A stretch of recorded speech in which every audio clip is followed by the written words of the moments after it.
Ramakrishna Mission Residential College under University of Calcutta, where he secured a university rank, a gold medal, not less. And then went on to pursue his postgraduate degree at Jadavpur, among others, post-colonial literary concerns, subjectivities and gender studies, folk and popular literature, and the intersection of film and literature. We are very proud to have Saurabh as part of our faculty, and I now invite Saurabh to please begin his presentation. The title of his presentation is, just a second.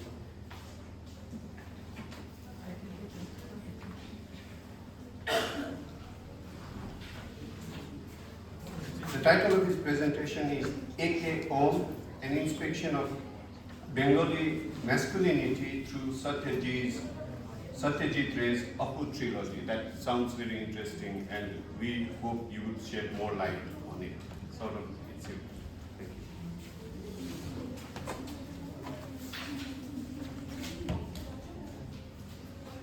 A very good afternoon to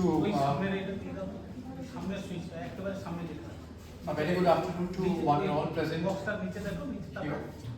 My esteemed colleagues, my dear students,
a very good afternoon to one and all present here in this hall.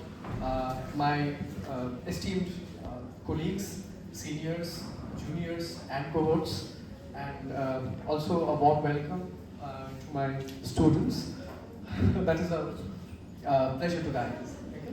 So today I have been asked to. Today I have been formally introduced by Shoilendra. Shoilendra, thank you for that. Now, the title of today's popular lecture is Ikke Ome, an inspection of Bengali masculinity through Satyajit Ray's Apu trilogy. Now, before proceeding further, please excuse me for my voice. I have a very bad cough and cold, so that might create a lot of interruptions. Sorry in advance. Okay. So here we are dealing with an inspection of Bengali masculinity through Satyajit Ray's Apu trilogy. And the Apu trilogy is often considered as a Bildungsroman.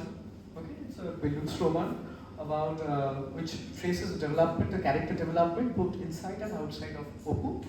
And through that, Apu here is representative of the middle class Bengali Bhadrolook Sampradaya of colonial Bengal, which is why Bengali masculinity as shown by, as depicted by Satyajit Ray in his films, is something that that caught my attention.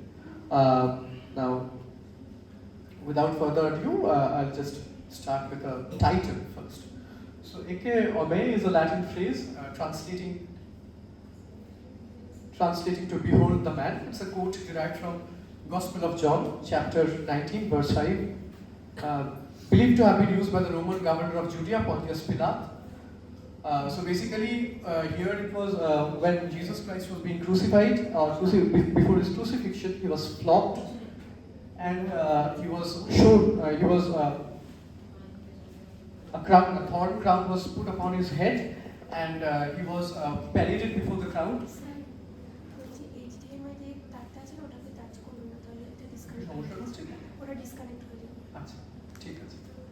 So the Roman governor of Judea. So when they placed a thorn crown on his head, on his brows, Jesus Christ was presented before the crowd as with mockery, and he was presented as a subject of pity. But the suffering Christ, it's a recurrent theme in Western art, and even Nietzsche uses the phrase for the title of his final autobiographical work. So it's man's anguish over having to tread the complexities and precarities of masculine subjectivity is the reason for the choice of title. Also, Opu's suffering entailed in his having to rediscover his subjectivity through the trials and tribulations of life, several engagements or negotiations with his subjectivity, at various anxious and crisis-ridden moments of his life. It evokes pity in the spectator's mind until his final emancipation through authentic or subjective being, ontologically speaking. Now, ontology is that branch of philosophy which deals with existence and reality. It makes the phrase celebratory and Opu an object of admiration or admiration eventually.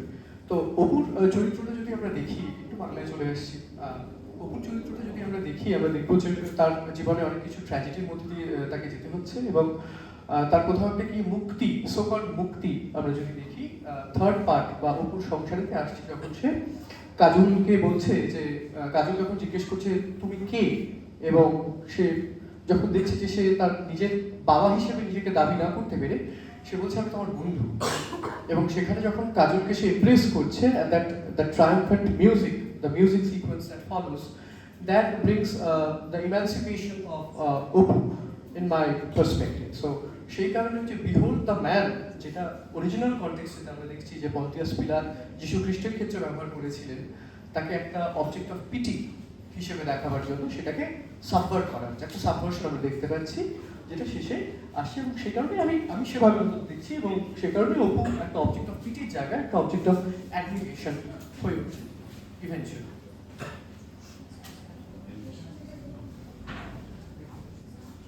So before we move into Opu's masculinity or masculine subjectivity, first let us take a very brief note about what masculine subjectivity or masculinities are. So masculine subjectivities or masculinities, a brief overview, it's a very brief overview. Now this is a bit theoretical, so I'll try to go through it as simple as possible. A convenient way to understand the concept of masculinity as not created by any one person or by any single group is to consider masculinity as an ideology, a series of ideas or beliefs that a group of people buy into and that influences how they go about their lives. তো আমি যদি নিজেকে পুরুষ বা আমার পুরুষ দাবি করে থাকি, সেই পুরুষটাকে আমি কিভাবে বুঝি? এটা কিন্তু কোনো একজন ব্যক্তি সেটা নির্ধারণ করছে না, সেটা একটি দল বা সমূহ, created not by any one person or by any single group. It is to consider masculinity as an ideology. It's an ideology, একটা আইডিয়ার, a gamut of ideas or beliefs that a group of people buy into. আমরা মনে করছি এটাকেই পৌরুষ বলা হয়. So it's a perception. It's a perception of subjectivity, of individual subjectivity, that a group of people buy into, and that influences how they go about their lives. To consider masculinity as an ideology makes sense, since it often is or is often perceived of as a subjectivity associated with power. এখানে পাওয়ার বলতে আমরা যখন ইডিওলজির কথা বলি সেখানে কিন্তু পাওয়ার এসে যায়, কারণ ইডিওলজি কখনো সিঙ্গুলারলি ভাবে এক্সিস্ট করে না। Discourses, ideologies, they always exist as a field where there's a plethora of a synergy of ideas, theses, antitheses, always in a dynamic flux with one another. তো একে অপরকে সবসময় ডিফাইন করবার চেষ্টা করছে, কনফ্লিক্টেতে রয়েছে, যেখানে একটা পার্টিকুলার এবং প্রত্যেকটা ইডিওলজি বা সেট অফ ইডিওলজিস তাকে তার নিজস্বতাকে প্রতিষ্ঠা করবার চেষ্টা করছে বা এস্টাবলিশ করবার চেষ্টা করছে, সেটা আমরা দেখে থাকি। So to consider masculinity as an ideology makes sense, since it often is or often perceived of as a subjectivity associated with power. এই যে পাওয়ার স্ট্রাগলটা, এই যে কনফ্লিক্টের মধ্যে দিয়ে যে পাওয়ার স্ট্রাগলটা রয়েছে, সেটাকেই কিন্তু সাবজেক্টিভিটির সাথে অ্যাসোসিয়েটেড হচ্ছে বলেই ম্যাসকুলিনিটি একটা পাওয়ার game. Although a single origin to an ideology cannot be located, ideologies are often assumed to be created and propagated through various social forms. তা আমরা যে কোনো ইডিওলজির কথা যখনই বলি, সেগুলো কিন্তু এককভাবে অরিজিন তারা আমরা ট্রেস করতে পারি না, but they are often created and propagated, often for the interest of different vested interests It can be institutional, it can be personal, it can be primarily institutional. So ideologies, if we look at ideologies are often assumed to be created and propagated through various social forms, especially through images. So these four are very important, especially through images, myths, discourses, and practices. By virtue of their constant and unavoidable repetition through culture, these tools of ideology are eventually made to seem spontaneous and thus to be immune from interrogations. And they each have their own specific role in the construction of masculinity as ideology. অর্থাৎ পৌরুষ বলতে কি বুঝি সেই ইডিওলজিটাকে establish করতে যাওয়ার জন্য বা establish করবার জন্য চারটে টুল কিন্তু ইডিওলজি ব্যবহার করে থাকছে বা প্রায় সমস্ত ইডিওলজি এভাবে ব্যবহার করে থাকে অ্যাটলিস্ট এই চারটে একটা হলো ইমেজেস আর একটা হলো মিথস আমরা আসবো এটা ডিসকাশনেতে images myths discourses and practices এবং যেহেতু by virtue of the constant and unavoidable repetition এগুলো এই যে ইমেজেসগুলো রেকারেন্ট মিথসগুলো রেকারেন্ট ডিসকোর্সেসগুলো রেকারেন্ট এবং প্র্যাকটিসগুলো রেকারেন্ট আমরা দেখবো কিভাবে সেটার কারণে কালচার সেটাকে অ্যাসিমিলেট করে নিচ্ছে অ্যাজ নর্মাল কালচার সেটাকে মেনে নিচ্ছে একটা কালচারাল কনসেনসাস আছে অ্যাজ ইট ইজ নর্মাল এবং যা কিছু সেই ইডিওলজির মধ্যে পড়ছে না সেটাকে আমরা অ্যাবনর্মাল বলে দাবি করে থাকছি যেমন আমরা লিঙ্গ বৈষম্যের ক্ষেত্রে বা লিঙ্গ বৈষম্য না লিঙ্গের ক্ষেত্রে আমরা জেনারেলি হেটেরোনর্ম্যাটিভিটিতে বিশ্বাস করে থাকি পুরুষ এবং নারী দুই লিঙ্গেতে আমরা বিশ্বাস করি এবং সেক্সুয়ালিটির ক্ষেত্রেও আমরা অপোজিট সেক্সেস সেটাতে আমরা বিশ্বাস করি তাই হেটেরোনর্ম্যাটিভিটির কথা আমরা বলি সো হোমোনর্ম্যাটিভিটি এস্টাবলিশড হয়নি হোমোনর্ম্যাটিভিটি ইজ দ্য অল্টারনেট টু হেটেরোনর্ম্যাটিভিটি তো যা কিছুই অল্টারনেট যা কিছুই নর্মাল না সেটাই অল্টারনেট এবং সেটাই সাবভার্টিভ এবং সেটাকেই আমরা দেখছি যে ম্যাসকুলিনিটির ক্ষেত্রেও ইডিওলজির ক্ষেত্রে যে কোনো ইডিওলজির ক্ষেত্রে they are eventually made to seem spontaneous এগুলো যেন সবাই তো জানে এরকমই একটা তার একটা কনসেনসাস কালচারাল কনসেনসাস সে এনজয় করছে অ্যান্ড সেই কারণে they are immune from interrogations and they each have their own specific role in the construction of masculinity as ideology এবং এভাবেই তারা ম্যাসকুলিনিটিটাকে একটা ইডিওলজি হিসেবে প্রতিষ্ঠা করতে সাহায্য করছে কারণ এই চারটে জিনিস images myths discourses and practices first example আমরা যাব অডিও ভিজুয়াল অ্যান্ড ইমেজেসের ক্ষেত্রে বলতে গেলে audio visual and digital media project images of masculinity so profusely that we begin to assimilate and validate their portrayal of specific masculinities as more valid than others. মানে খুবই সাধারণ এবং হাস্যকর একটা উদাহরণ দিচ্ছি যদি দেখা যায় যে কোনো আন্ডারওয়্যারের একটা পার্টিকুলার আন্ডারওয়্যার ব্র্যান্ডের বিজ্ঞাপন দেওয়া হচ্ছে মেন্স ড্রয়ার্স সেখানে দেখানো হচ্ছে যে এটা পরলেই তুমি পুরুষ এটা না পরলে তুমি পুরুষ নয় তো সেটার ব্যবহারটাই তোমার পুরুষকে ডিফাইন করছে তো এইভাবে images audio visual digital media এগুলো করছে দে আর প্রজেক্টিং ইমেজেস অফ ম্যাসকুলিনিটি এবং সেটা আমাদের চারিপাশে এমনভাবেই আমাদেরকে ইনজেক্ট করা হচ্ছে আমাদের ব্রেনের মধ্যে আমাদের সেন্সেসের মধ্যে that we begin to assimilate them আমরা সেটাকে নর্মাল হিসেবে কনসিডার করি এবং সেটাকে ভ্যালিডেট করি এবং এই যে অ্যাডভার্টাইজমেন্ট বা media audio visual digital media they are validating the portrayal of specific masculinities as more valid than others বাকিদেরকে ইনভ্যালিডেট করছে না বলছে এটা হলে তুমি বেশি পৌরুষ এবং কম পৌরুষের ব্যাপার রয়েছে next we come to the idea of myths or mythopoetic approaches to masculinity that assume an inner core of essence of masculinity not accessed by modern society would fit into a second category তো আমরা যদি মিথোপোয়েটিক যখনই আমরা বলছি myths and পোয়েসিস শব্দের মধ্যে বা এপিক্সের দিকে যদি আমরা দেখি বা মিথস পুরাণ যে কোনো কালচারের আমাদের হিন্দু কালচারের যদি আমরা দেখি পুরাণ উপনিষদ সেখানে আমরা দেখবো যে there are mythological characters or approaches to masculinity এরকম হলে তুমি পুরুষ মানে ফর এক্সাম্পল রাম বা the characters of Arjun or let's say Krishna they are portrayed in a certain way and that assumes an inner core or essence of masculinity as if something inside them an essence masculinity as if masculinity is an essence it is not in the body but it is something ingrained in them and that kind of behavior a specific kind of behavior expression dialogue has been lost to modern society এরকম একটা ধারণা প্রচলিত হয়েছে আমাদের সমাজেতে বা প্রচলিত হয়ে থাকে so mythopoetic approaches to masculinity that assume an inner core or essence of masculinity not accessed by modern society would fit into a second category. Such myths might refer to actual myths or to narratives culturally consented to as being universal besides actual myths, such as, we are getting examples from Western civilization or from Christianity, such as Adam's creation in Genesis or Odysseus' epic journey in the Odyssey, whose elements are considered to represent a universal masculinity that links all men. Religious stories that explain elements of human existence might be purer examples of a myth because of their widespread cultural reception. আবারও শাস্ত্র থেকে যে সমস্ত গল্পগুলো আমরা দেখি বা ধর্ম থেকে যে সমস্ত ধর্মীয় যে গল্পগুলো, পুরাণ বলুন, উপনিষদ বলুন, বেদান্ত বলুন, religious stories that explain elements of human existence might be purer examples of a myth because of their widespread cultural reception. So Krishna is more of a man than anyone else, any other of his contemporaries. আমি ধরে নিচ্ছি, বা Arjun was more of a Pandava than any other Pandava there was. For example, archery or the skill of archery was considered to be a marker of masculinity, right? Okay, so purer examples of myth because of the widespread cultural reception, often taken as truth, meaning they can explain mythologically how aspects of masculinity are engendered. Again, certain scientific ideas on masculinity can also become mythological through scientific essentialism, when an objective truth is received as essential truth about men in this case, including genetic explanations for violence or warfare, biological explanations for male sexuality, or studies about how boys are biologically more or less something than girls.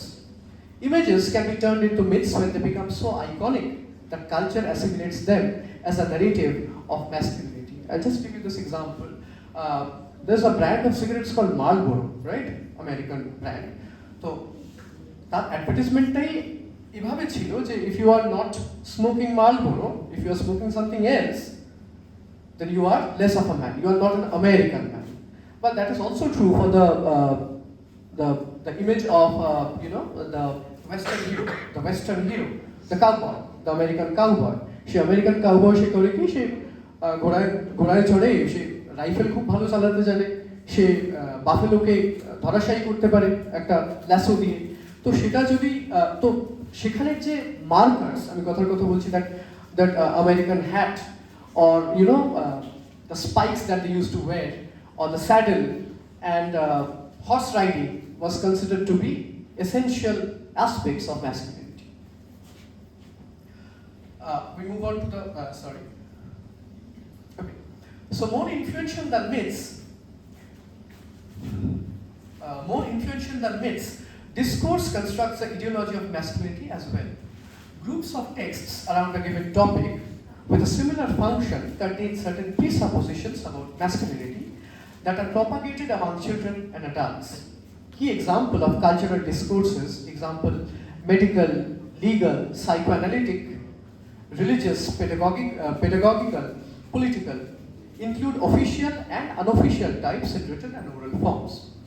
Pedagogical discourse, for instance, might include textbooks, teacher training materials and courses, official publications by the government or school districts that have implicit or explicit representations of masculinity.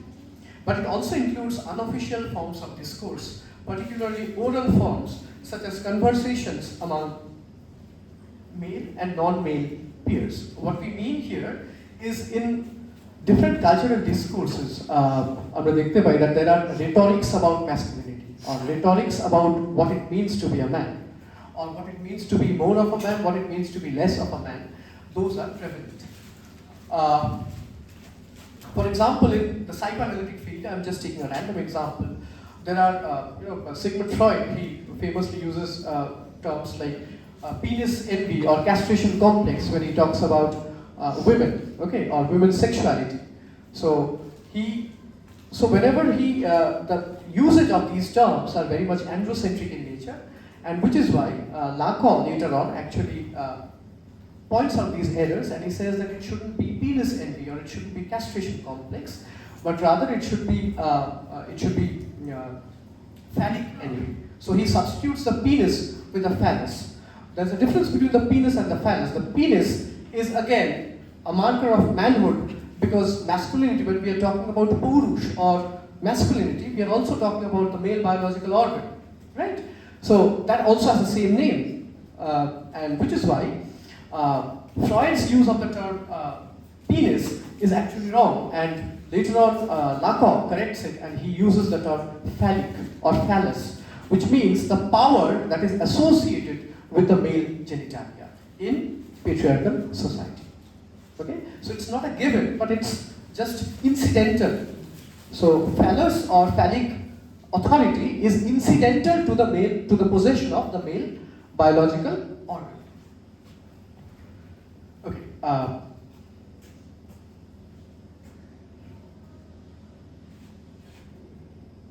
Pedagogical discourses, for instance, might include textbooks, teacher training materials and courses, official publications by the government or school districts that have implicit or explicit representations of masculinity.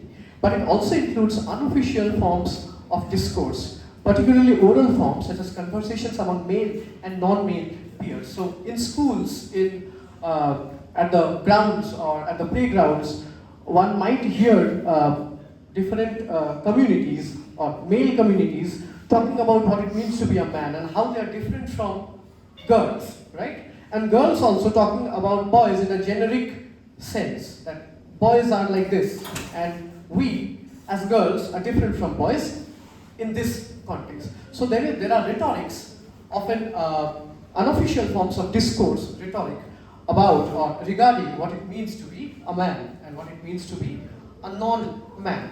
So masculinities and femininities. Yet another way in which masculinity is propagated as ideology is through practices. So far we had discussed about images, about mythopoetic approaches or myths, and then we also talked about pedagogical discourses, how they are used as tools to perpetuate an ideology or propagate an ideology. So now we'll come to this idea of practices or performance. Yet another way in which masculinity is propagated as ideology is through practices. When men perform various functions on a regular basis, they may be bound within or operating from an ideology of masculinity. For instance, I remember when I was in school, I had gone to a new school, then I had been admitted to a school very recently, and I saw that they had very close coteries of friends. There were close groups of friends, and I was not welcome, or some of us were not welcome because we were newcomers. So what happened was the playground was divided into different playing zones, and each zone was occupied by these groups of boys. So what happened was, as a boy, I felt left out, and because I had nothing to do, I sat in the class but probably enjoyed reading a book, or just gossiping with a friend, or just having a chit chat with a friend. So what happened was, there would be other boys who were my batchmates and classmates who would come and say, "Ki meder moto boshe golpo korchish." Okay, so it was them that had excluded us, but then again, "Ki meder moto boshe golpo korchish." এই সময়, so where they were coming from is a particular how would I say? They were operating from an ideology of masculinity, a constructed ideology of masculinity, where they were thinking about, or they had some preconceived notions about what it means to be a man, or what are men's sports and what are women's sports, what are men's preoccupations and what are women's preoccupations, or what they should be at least, right? Or what they should be.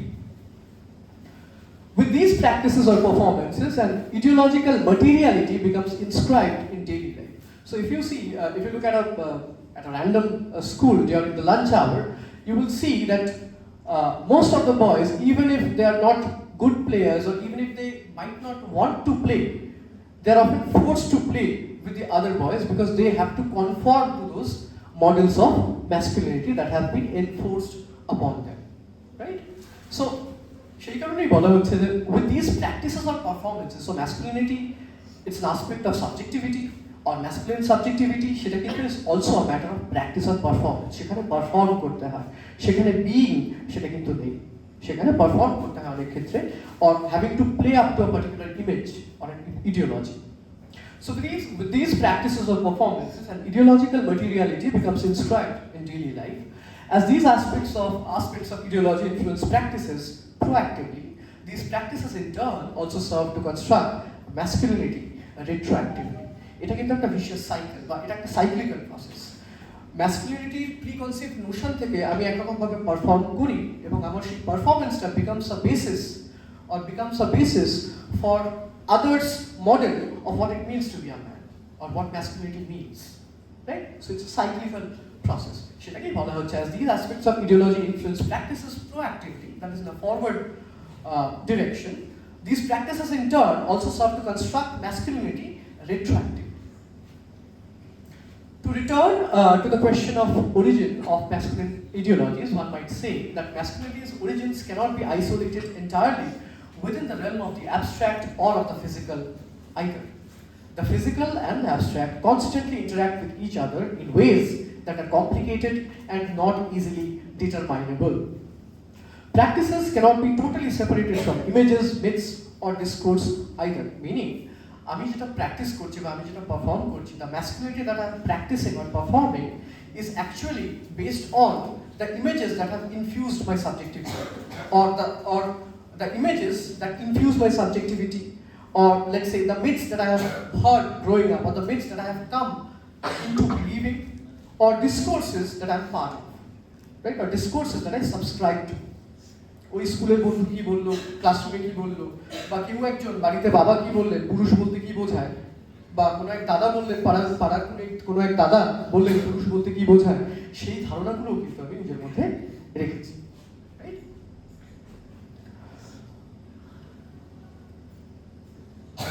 In fact, despite the distinctness of these four categories of ideology, they can all overlap with one another. Just the point that I was making. The prevalence of these social forms suggests that masculinity is at least largely imposed via these forms. Ideology is not seamlessly accepted, nor is it never experienced as imposed. এখান থেকে আমরা experience of subjectivity দিকে যেতে চাইছি, তাই এখানে একটা খুব গুরুত্বপূর্ণ লাস্ট লাইনটা, ideology is not seamlessly accepted. আমরা যে ইডিওলজিটাই মানি না কেন, সেটা কিন্তু আমার সাবজেক্টিভিটি দিয়ে ফিল্টার করে তবে আমি সেটাকে নিজের করে নিচ্ছি বা আত্মস্থ করে নিচ্ছি, right? So ideology is not seamlessly accepted, একেবারে যেভাবে আসলো সেভাবেই আমরা গ্রহণ করি না, not is it never experienced as imposed, এমনটাও নয় যে সবসময় আমরা স্বেচ্ছায় সেটা গ্রহণ করছি, অনেক ক্ষেত্রে সেটা আমাদের উপর চাপিয়ে দেওয়া হচ্ছে। সো এক্সপিরিয়েন্সিং ম্যাসকুলিনিটি, আমরা শেষের দিকে আমি জানি ভীষণ এটা খুব থিওরিটিক্যাল হয়ে যাচ্ছে আমি জানি, but this will help us in our understanding of what comes later, the more interesting part that is. So masculinity can be experienced in two ways. On the one hand, masculinity can be viewed as an objective phenomenon. My own masculinity makes me part of a group of men who possess masculinity. আমি জানি আমি একজন পুরুষ এবং আমি একটা সমূহে belong করি, such that I'm simply following masculinity and the traits that commonly accompany it. আমি বুঝি যে পুরুষকে কিভাবে বিহেভ করতে হয় বা পারফর্ম করতে হয়। বিহেভ বলতে কিন্তু এক্ষেত্রে নর্মাল এথিক্যাল মরাল বিহেভিয়ারের কথা বলছি না, বাট রাদার অন্টোলজিক্যাল বিহেভিয়ারের কথা বলছি। আমি কি, what is my reality, how should I behave in that real world, and what am I, who am I, my being, such that I'm simply following masculinity and the traits that normally accompany it. মানে আমি জানি আমার কলেজে আসতে গেলে আমি কিন্তু একটা শাড়ি জড়িয়ে আসতে পারবো না, আমি জানি because I am a man and I belong to this larger group of men, আমি জানি আমাকে শার্ট প্যান্ট পরেই আসতে হবে, রাইট? এবং আমি একটা শাড়ি পরে আসতে পারবো না because that would be very defined or rebellious. Yeah. On the other hand, however, I experience my masculinity as an individual phenomenon. এবং এটার বাইরেও কিন্তু আমার ব্যক্তিগত একটা সাবজেক্টিভ আন্ডারস্ট্যান্ডিং বা একটা সাবজেক্টিভ এক্সপিরিয়েন্স অফ ম্যাসকুলিনিটি রয়েছে। আমি এটা খুব বাজে একটা এক্সাম্পল দেবো, please I do not endorse smoking, please mind that, but আমি মনে করি বা আমার মনে হয় যে আমি তো স্মোক করি, does that make me more of a man? কেউ কি সেরকম মনে করে? তাহলে তো যারা feminine, so does smoking make a person more masculine? No, these are just perceptions. These are subjectivities, identities, and they are always fluid. They are always fluid. তাহলে আমার যদি কোনো সহকর্মী, পুরুষ সহকর্মী, আমি ধরে নিচ্ছি তিনি একটু শান্ত প্রকৃতির, শান্ত মেজাজের, তিনি স্মোক করেন না, আমি ধরে নিলাম তিনি খুব লাউডলি কথা বলেন না, তাহলে কি তিনি পুরুষ নন? তাহলে কি তিনি পুরুষ নন? হ্যাঁ, তিনি পুরুষ। তিনি পুরুষ, কিন্তু তার একটা সাবজেক্টিভ এক্সপিরিয়েন্স অফ ম্যাসকুলিনিটি রয়েছে, তিনি তার মতো করে একজন পুরুষ। That is the main point that I am trying to explain here. So on the other hand, however, I experience my masculinity as an individual phenomenon. As a masculine man, I do not sit around all day long and imagine myself as a part of a group. আমি তেমন ভাবি না যে ঠিক আছে আমি men's ক্লাবেতে belong করি, এমনটা তো আমি ভাবছি না সারাদিন বসে বসে মনে মনে হাসছি না, এমনটা তো নয়। It's already given and I understand that I belong to that larger group. I operate through a series of individual acts that I individually experience as part of a masculinity, but that do not in fact relate to the larger ideology of masculinity. মানে বাড়ি ফেরবার পর যদি দেখি যে আমার বন্ধুরা তারা কোথাও তারা একটা ফুটবল ম্যাচ খুব এনজয় করছে, আমার ফুটবল ম্যাচ দেখতে যদি ভালো না লাগে, এমন হতেই পারে যে I might like watching Tom and Jerry, আমি ধরে নিচ্ছি। তো সেটা হচ্ছে my own individual understanding of masculinity, সেটা আমার ব্র্যান্ড অফ ম্যাসকুলিনিটি, এবং সেখানে আমার সাবজেক্টিভ এক্সপিরিয়েন্স। তো সাবজেক্টিভ আর অবজেক্টিভ এক্সপিরিয়েন্স এটা একটু মাথায় রাখবেন। It is not that my experience of masculinity is purely ideological, nor that it is purely individual either. There are overlaps, certainly. Because আমি যখন নিজেকে একজন পুরুষ হিসেবে দাবি করছি বা আমার একটা ম্যাসকুলিন সাবজেক্টিভিটি রয়েছে, তাহলে কিছু জায়গায় কিন্তু আমি ওভারল্যাপ করছি with the larger field of or the larger ideas regarding or larger ideas centered around what a man is or how a man should behave, men's ontological reality. But there is also an individual reality. It is defined by a continual move or oscillation between the idea of masculinity as part of me, which is a subjective experience, and as part of an ideology, which is the objective experience. The relation, now comes the interesting part, the relation between the subjective and the objective is more often than not a disharmonious one. কিন্তু অনেক ক্ষেত্রে যে subjective experience এবং objective experience of masculinity সেটার মধ্যে একটা দ্বন্দ্ব কাজ করে। Rather, that relation might be defined as a tension between the subjective and the objective, arising from the strained relation between that desire for a certain masculine ideology in my life and the impossibility or difficulty of that desire that defines my main subjectivity. The correlation between objective masculine ideologies and the actual subjective experience of those ideologies is a key way to consider and study masculinity.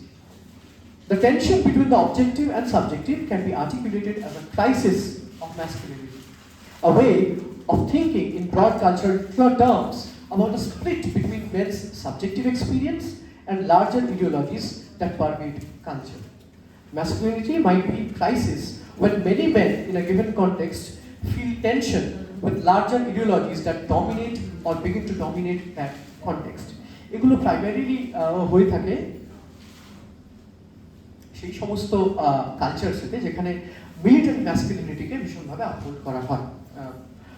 তথ্যে দেখা গিয়েছে বা পরিসংখ্যানে দেখা গিয়েছে যে Vietnam যুদ্ধের সময় America যখন ভিয়েতনামে যুদ্ধ করছে সেই সময় ভিয়েতকংয়ের হাতে কিন্তু ভীষণভাবে তারা পরাজিত হচ্ছিল বেশ কিছু ক্ষেত্রে, because young boys who were untrained in warfare were deployed into the battlefield, which was why a lot of them died.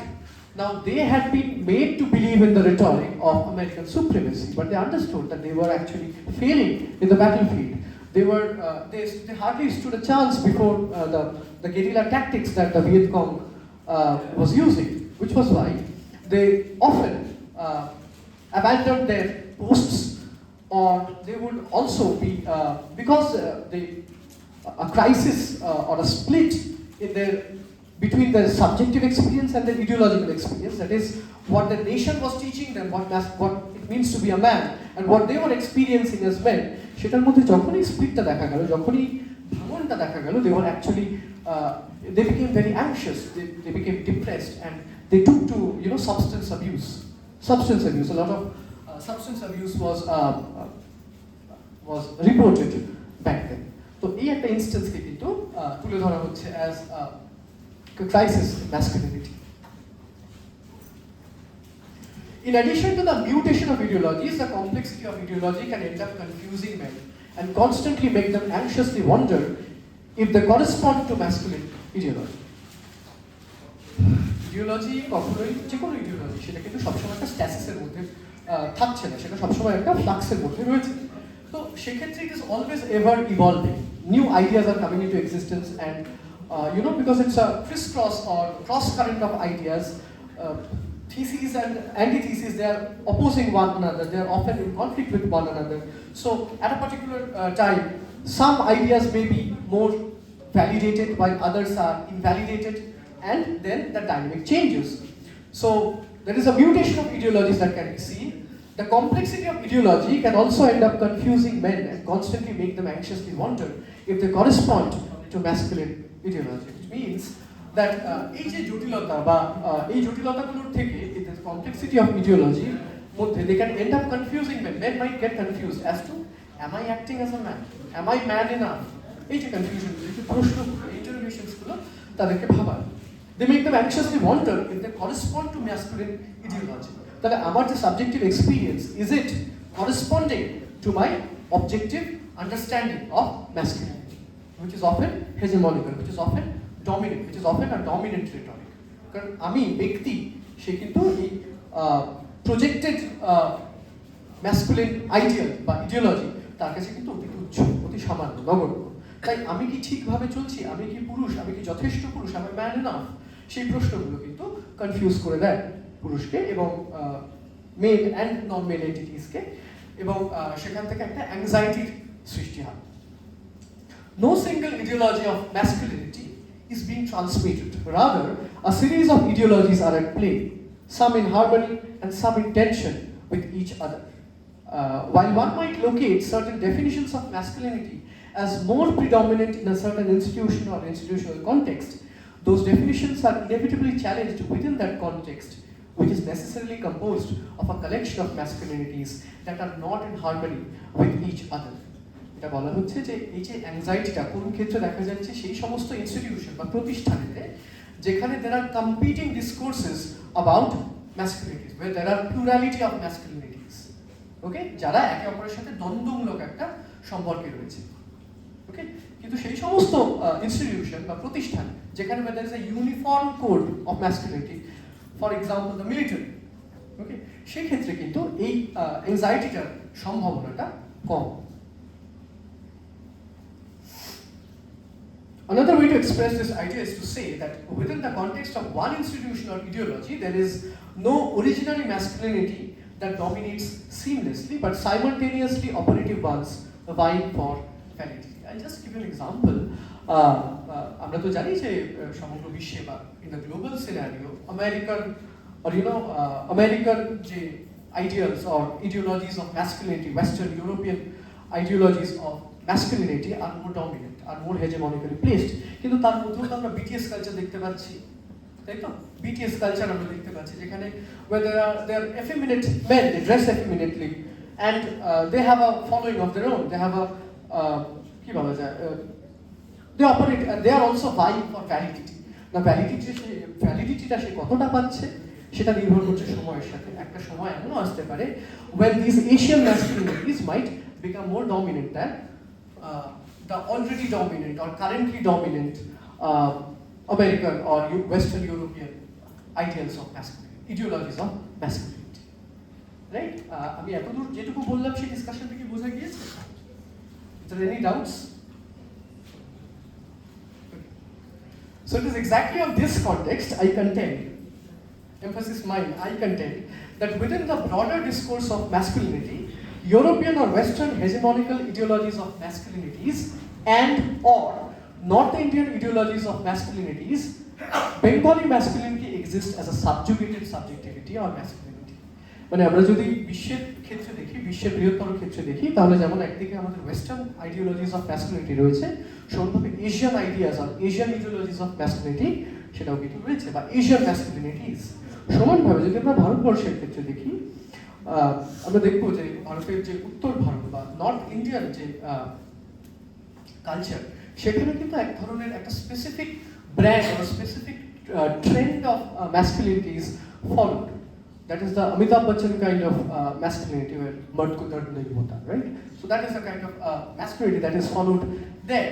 On the other hand, we look at if you look at the east, the northeast, the Seven Sisters, or even in Bengal, the east of India, we would see that where there are matrilineal and matriarchal cultures, or where gender fluidity is celebrated, সেই সমস্ত জায়গাতে আমরা দেখছি যে there are subjugated masculinities also existing. তারা কিন্তু dominant না, but they are subjugated, but they do exist. ঠিক সেরকম একটা masculinity আমার মনে হয়েছে is Bengali masculinity, এবং both in the colonial and post-colonial context. সেটা colonial সময়তেও ছিল, আজও আছে। colonial সময়তে আরো বেশি relevant ছিল কেন? বিকজ 1911 পর্যন্ত, আমি যদি ভুল না মনে থাকি, 1911 পর্যন্ত কলকাতা ছিল ভারতবর্ষের ব্রিটিশ শাসকদের রাজধানী বা ক্যাপিটাল ছিল, তাই তো? 1911 পর সেটা চেঞ্জ বা সেটা শিফট হচ্ছে, এবং তার পরবর্তীকালেও কিন্তু পোস্ট কলোনিয়াল ক্ষেত্রেও বাঙালিদেরকে একটা হেয় করবার বা বাঙালিদেরকে একটা এফিমিনেট হিসেবে ট্রিট করবার বা একটা প্রবণতা আছে। তো সেই এফিমিনেসিটা কিন্তু is not celebrated, that effeminacy is derogated, সেটাকে অসম্মানজনক, সেই এফিমিনেসিটা কিন্তু ভীষণই অসম্মানজনক। সেটা করা হচ্ছে because in order to create this hegemony. North Indian যে ইডিওলজিসগুলো, ম্যাসকুলিনিটিসগুলো, তারা নিজেদেরকে শ্রেষ্ঠ বা মোর ম্যানলি হিসেবে প্রমাণ করবার একটা চেষ্টায় রয়েছে। Bengali masculinity or Bengali masculine subjectivity is celebrated by the author Satyajit Ray in the Opu trilogy through a political, cultural, medial act of defiance against hegemonic masculine ideologies, discourses. Eminent sociologist Raymond Connell, the propounder of masculine subjectivity, posits that the discourse of masculine subjectivity, not unlike feminine subjectivities, are a social construct, is hegemonized. সেখানে একটা power play সবসময় exist করে। A discourse where Western or European ideologies of masculinities are hegemonically dominant over socially plural constructed masculinities operative across temporal, cultural and social positions. এই যে plurality of masculinities, especially subjugated masculinities, সেটার অস্তিত্ব কোথাও একটা গিয়ে European masculinity বা dominant masculinity স্বীকার করতে চায় না, acknowledge করতে চায় না, disavow করে।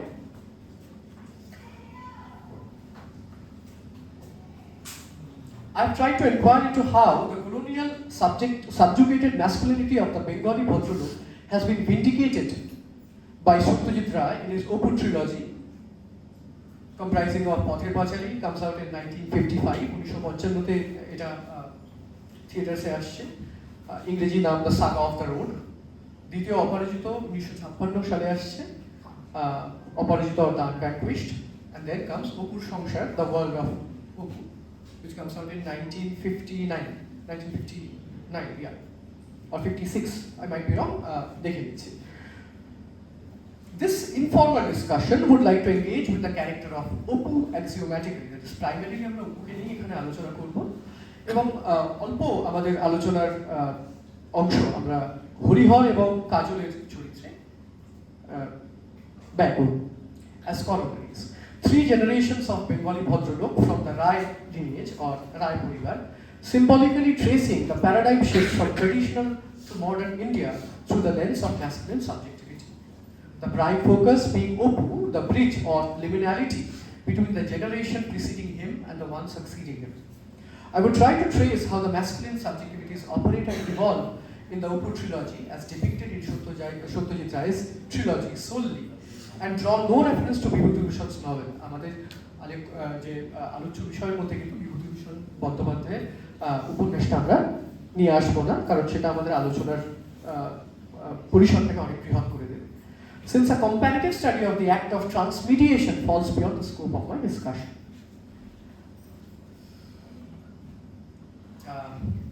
before going to পথের মানে Apu trilogy, please allow me two state my apprehension. মানে আমাকে এটুকু স্বীকার করে নিতেই হয় যে সত্যজিৎ রায়ের অপু ট্রিলজি নিয়ে অনেক অনেক ডিসকাশনস হয়েছে, প্রচুর ডিসকাশনস হয়েছে, এবং আমার কাছে মানে অপু ট্রিলজি নিয়ে নতুন কিছু বলতে চাওয়া বা বলার চেষ্টা করাটা ভীষণই ডন্টিং একটা টাস্ক। সো এবং এটাও আমি স্বীকার করি যে আপনারা যারা স্পেক্টেটার্স আমার আছেন তারা অনেকেই কিন্তু সত্যজিৎ রায় এবং তার যে টেক্সট তার সম্বন্ধে আমার থেকে অনেক বেশি অবগত এবং ওয়াকিবহাল, রাইট?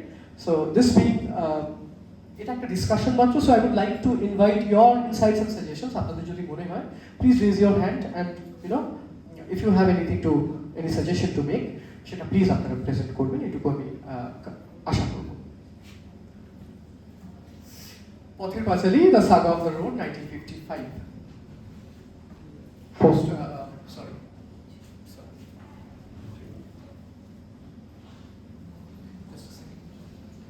ওকে, ফিল্মের পোস্টারটা আমাদের কাছে আছে। Harihar is an emotive man, a rural Bengali ভদ্রলোক, poet, composer of পালা গানস। তিনি পালা গান রচনা করেন। He is patient and docile, a docility forced by fate, circumstances, and primarily by colonial precarities. Having completed his tenure of priestly education at Kashi, he had come back to his idyllic ancestral home to pursue his poetic aspirations and to respond to the call of his vocation at his Bita at the Nishchindipur village of colonial pre-modern India. A man of letters, he could have taken up a job, carved out a name as a scholar. Instead, he upholds the choice of embracing his ancestral tradition of composing palagans at his village. So this is where he embraces his creative faculties, his the creative artist in him. A man of letters, rather than gloat over money like the neighboring affluent moneylender Mukherjees, he chooses to gloat over manuscripts passed on to him by his forefathers instead. The man, spiritual and core, is a creative artist who values his learning more than material possessions. In his compassion, contentment, and simplicity, he is almost ascetic in his lifestyle. Even when he is forced to abandon his ancestral village for Kashi, among the very few possessions he takes along with him are his manuscripts.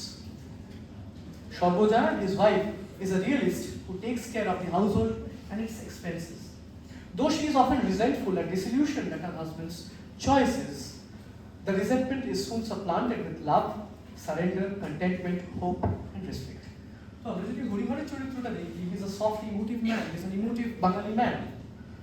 He is a ভদ্রলোক, বাঙালি ভদ্রলোক, a man of letters, poet, composer. তো সেই কাশিতে তার শিক্ষা নিয়ে আসছে। তো সেই সময়কার যেটা অনেক কিছু হয়ে থাকতো যে পণ্ডিতেরা কাশি থেকে শিক্ষা নিয়ে এসে তারপর তারা পাঠশালা খুলতো বা টোল খুলতো। তো তিনি তো করলে সেটা করতেই পারতেন। Instead he chooses the vocation, he pursues the vocation of composing পালা গানস। তিনি পালা গান রচনা করছেন, and he is very proud of it.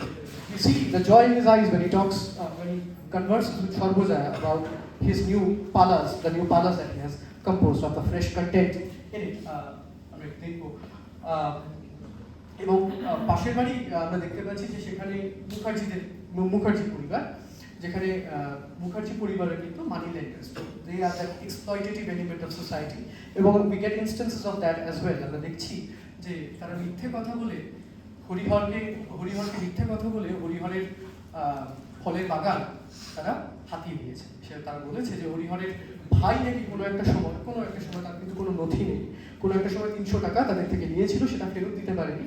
তাই যে আম, জাম, কাঁঠাল, যেটা যে গাছগুলো বসানো তাদেরই মানে সর্বজয়া এবং হরিহরের যেটা প্রাপ্য সেটা কিন্তু তারা পাচ্ছে না, সেই মুখার্জিরা কিন্তু সেটা নিচ্ছে। ইনফ্যাক্ট সেখান থেকে যখন একটা ফলের লোভে যখন দুর্গা একটা পেয়ারা পেড়ে নিয়ে আসে, মানে চুরি করে নিয়ে আসছে, তাকে কিন্তু চোর বলে অপবাদ দেওয়া হচ্ছে এবং সর্বজয়াকে ভীষণভাবে অপমান করা হচ্ছে।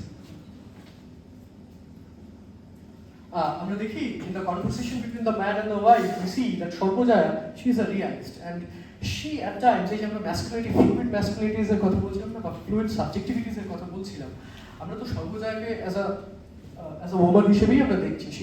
she may be biologically female, but subjectively or subjective identity-wise, she at times assumes the role of the man of the house.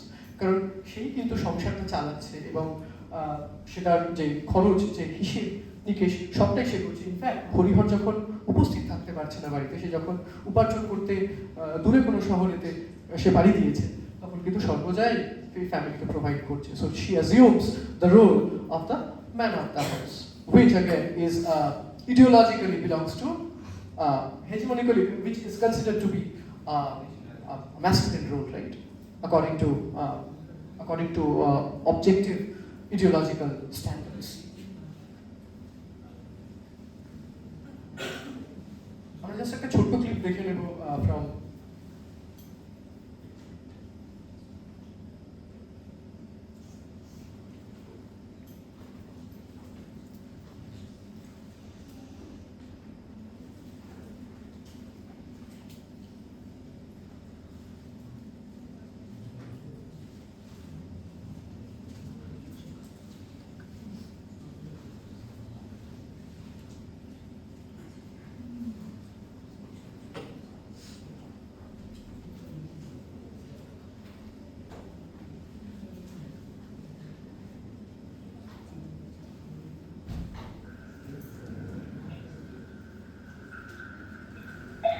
So this is the night Oppo is born, and the following conversation happening.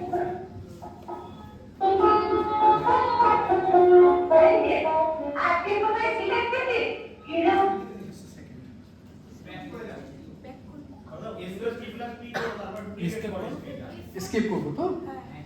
Right? Escape করেছি এবার? ওটাকে minimise করো। Okay, I have to minimize this.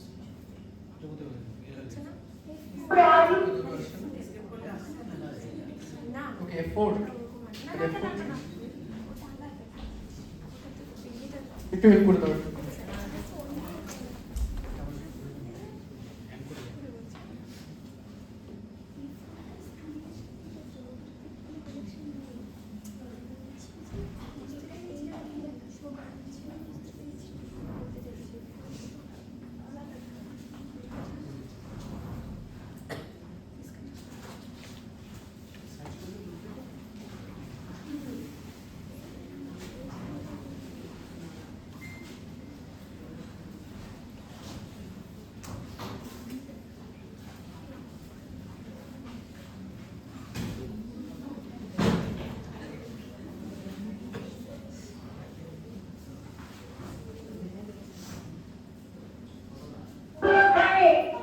সকালে ঘাটের পথে শৈলমুখে ঘুরলাম, হরিণাটি দুধটা আমিও হাঁটছি, আর ও আমাকে ঘুরতে যাচ্ছে।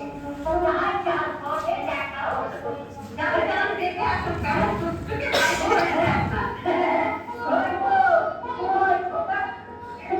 করবো, ওই বাবা। ওখানে কি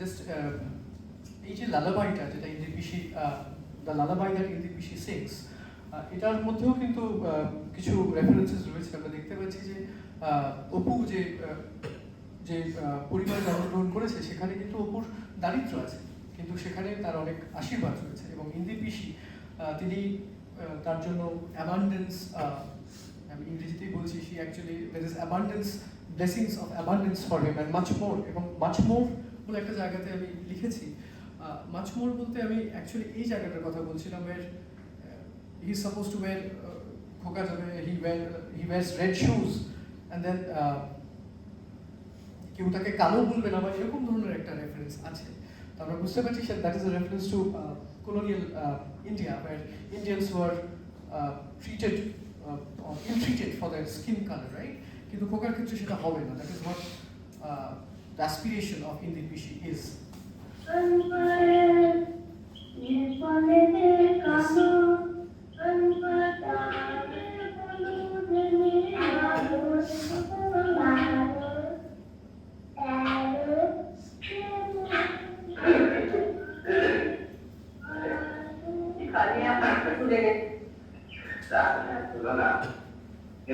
প্রকার অন্নপ্রাশন একটু চাপ করে করবো। কোন ভাষায় করবে শুনি? কেন আজকে মাস থেকে রায়পুরের ওখানে চাকরি হচ্ছে। সত্যি? আজ এই মণিপুরের সঙ্গে দেখা বললেন রায়পুর কথা দিয়ে ও মায়ের কথা বলেছে নাকি? ভাবেন আমি তার চিরকাল বসতে করতে যাচ্ছি যে রায়পুর তার কেনা গোলাম করে রেখেছিলেন। চাকরি একটা করে এদিকে শিশি বাড়ি আর সব নিজে নিজে সংসারটা একটু চেনা যাবে। তাছাড়া সময় একটা ভালো থাকতো। মাঘ মাসে ঠোকা হলো আর Baishakh this is very important. Magh মাসে খোকা হলো এবং তুমি কাজ পেলে বৈশাখে, spring. So January and spring, January associated winter. তো এতদিন তার বাড়িতে যেহেতু অপুর জন্ম হয়নি, তো that was almost like wintery phase. And তারা বিশ্বাস করে, তাদের একটা কোথাও একটা ডিপ বিলিভ যে অপু তাদের জেনারেশনাল যে কার্স অফ পভার্টি সেটা কিন্তু ভাঙতে চলেছে, তার দিয়ে তাদের উন্নতির একটা জায়গা আসতে চলেছে। মাসে তোমার চাকরি? তাই তো ভাবছি অন্নপ্রাশন একটু চাপ করে করলে খরচটা যাই চল না কেন মানটা। তাছাড়া মাঝখানে তোমার রান্না খেয়ে বেশ সুখের করবে। ওরা মাঝে ঠিক মতো দেবে তো? কাজে না এটা ঠিক মতো সবার দেখি আমার বাবাটা হাতে ছড়ি ছড়ি আপনার শুনি নতুন পর আমার মতলবটাই শোনো না। কি তোমার লেখা কথা? শোনো লাগছে কোথায় এরা করবে সুদের কারবার, আমি থাকবো লেখাপড়া। এরা করবে সুদের কারবার, আমি করবো লেখাপড়ার কারবার, right? So that is the difference between the Mukherjees, the Mukherjee household and the Rai পরিবার। কি তোমার লেখা কথা শুনি এই অল্পাড়াতে? আমার মতলবটাই শোনো না, আমি কি লিখছি তোমার করি নতুন নতুন পথ, নতুন নতুন পাড়া। Look at the glisten in his eyes, তার চোখে যে আলোটা সেটা কিন্তু মানে নোটওয়ার্দি। তোমার রুচিগুলি অধিকারী কমপ্লিট করে ছুটে আসে, বুঝলে না? তারপর চারিদিক But look at Sarvaja's reaction. তার কিন্তু মনে হচ্ছে she is resentful, তার মনে হচ্ছে যে this is not the right path, that not the right choices that Purihar is making. এসব নতুন জিনিস কিন্তু পাবে কোথায়?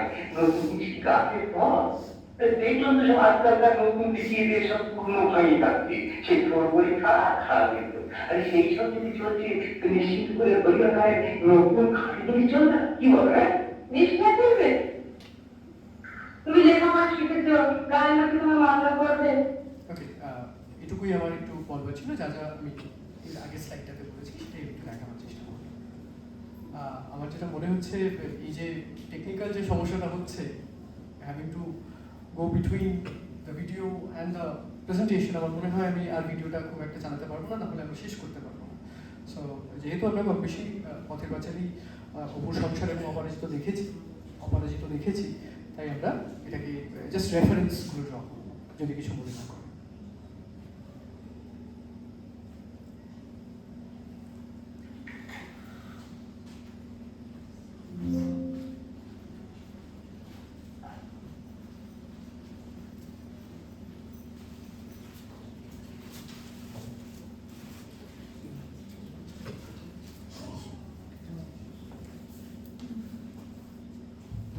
Okay, so Durga and Oppu brighten the dismal realities in the couple's lives.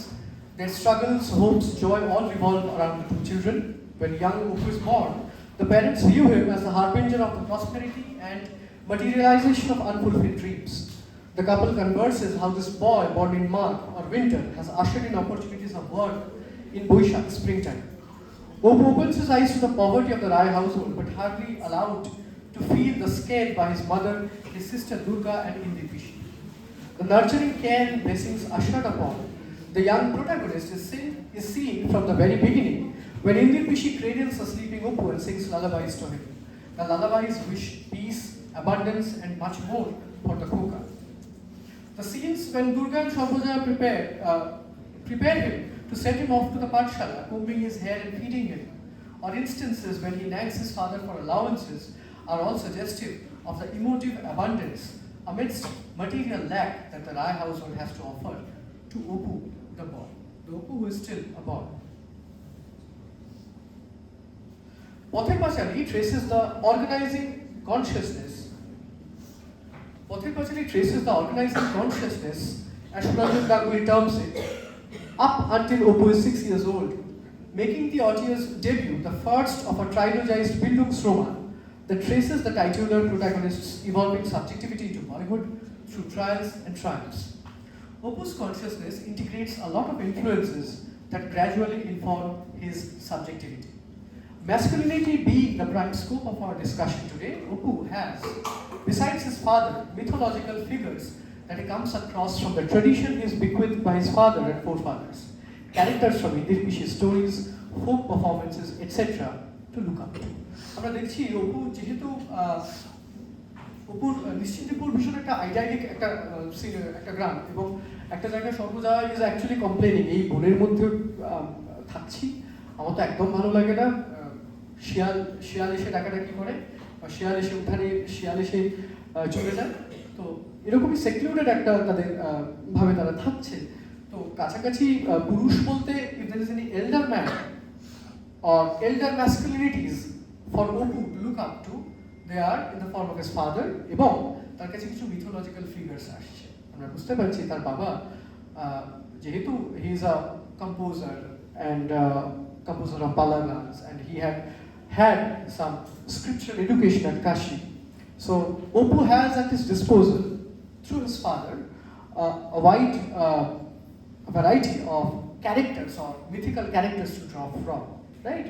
So Ram, Rabun, and the other characters, Umuk Ushur, Tomuk Ushur, সে অসুররা কেমন হয় এবং সুররা কেমন হয় সুরাসুর কেমন হয় তো how a man should behave and how one shouldn't কোনটা ভালো পুরুষ আর কোনটা সুপুরুষ এবং কোনটা কাপুরুষ right so these differences are available to him through these mythical characters এছাড়াও Indirpishi who is an illiterate woman.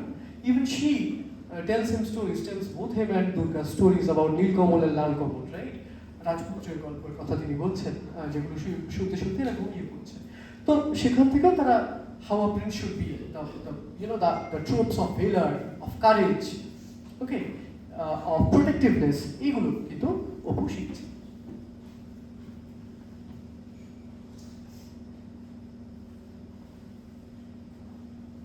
He gradually integrates masculinity spontaneously and gradually through experiences in life. First, when he is frightened by Sarbojaya's ire upon Durga, when Sarbojaya is humiliated for allegation of Durga having stolen a bead necklace. When the siblings go to play at the Mukherjee's household, Oppo being young, the other boys call him Elevele or an extra, where he feels excluded. আমরা দেখছি যে তার সর্বজয়া যখন দুর্গাকে ভীষণ মারধর করলো একটা দিন যখন সে চুরির অপবাদ তার কাছে দেওয়া হলো এবং সর্বজয়া অপমানিত বোধ করলেন সেই দিন কিন্তু ভায়োলেন্স প্রথম অপু সে অর্থে দেখছে যে violence the ire of a woman এবং সে জানে যে what is expected of him so what he does is সে সবেমাত্র খেয়েছিল সে কিন্তু খাবার পর যে মুখ ধোয়া সেটা কিন্তু তার মা ধুয়ে দিত বা দিদি ধুয়ে দিত সেদিন বেগতিক দেখে সে কিন্তু নিজেই গিয়ে হাত মুখ ধুয়ে ফেলেছিল right So